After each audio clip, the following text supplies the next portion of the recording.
Hi everyone, Ryan Pomeroy, Regional Chef for Johnson & Johnson. Today we're going to be making a wet jerk rub. So this rub will be able to be used in multiple applications.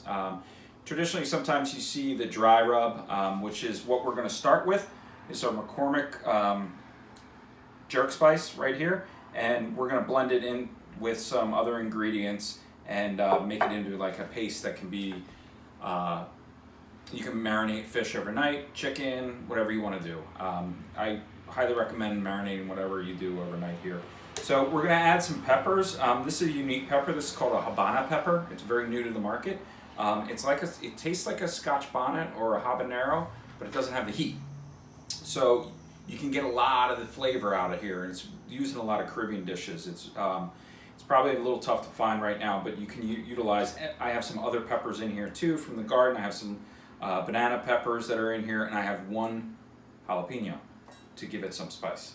So I'm going to add these peppers, a half an onion, a small can of tomato paste to a food processor.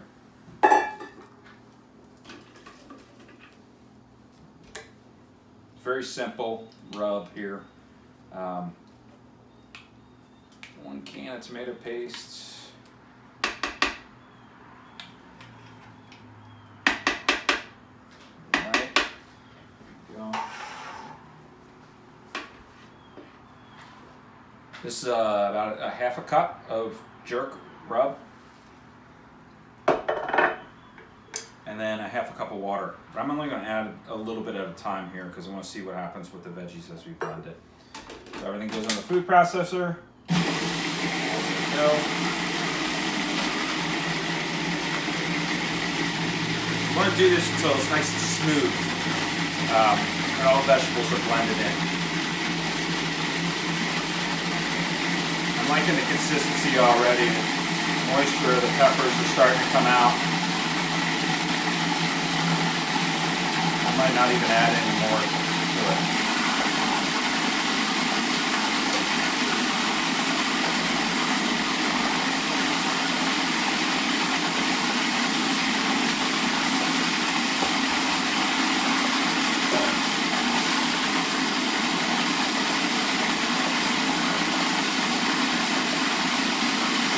Peppers are really aromatic.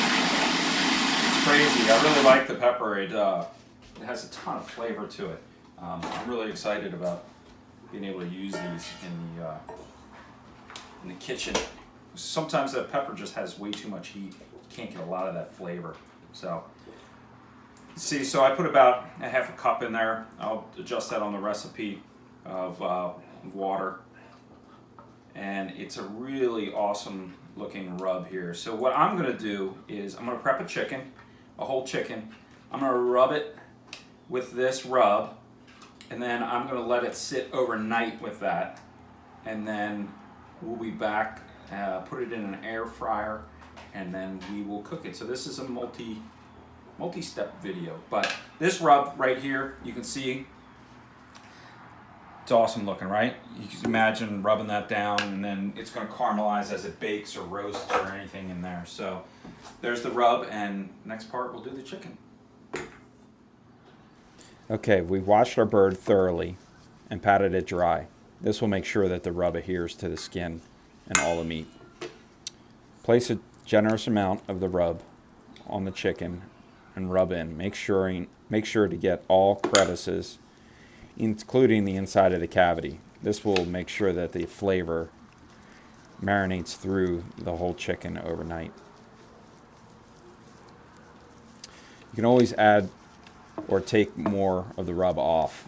I would like to heavily coat it and then maybe wipe some of the rub off before we roast or air fry in this application.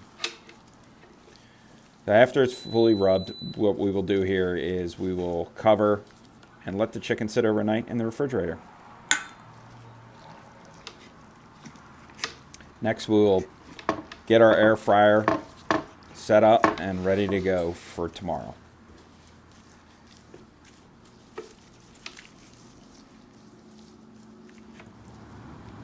Okay, so we've unwrapped the chicken, we put it in the basket for the air fryer. This is a turkey fryer. I do chickens in it sometimes too.